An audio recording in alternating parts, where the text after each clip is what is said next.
क़ाल रसूलुल्लाह सल्लल्लाहु अलैहि वसल्लम मा मिन क़ौमिन जलसू मजलिसन व तफ़र्रक़ू मिन्हु लम यज़्कुरुल्लाह फ़ीही इल्ला कअन्नमा तफ़र्रक़ू अन जीफ़ति हिमारिन व काना अलैहिम हसरतन यौमल क़ियामा। रसूलुल्लाह सल्लल्लाहु अलैहि वसल्लम ने फरमाया,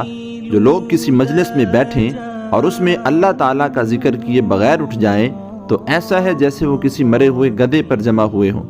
और उठकर चले गए हों, और क़यामत के दिन उनको इस बात पर हसरत होगी कि हम उस वक्त जिक्रुल्लाह से गाफिल क्यों रहे।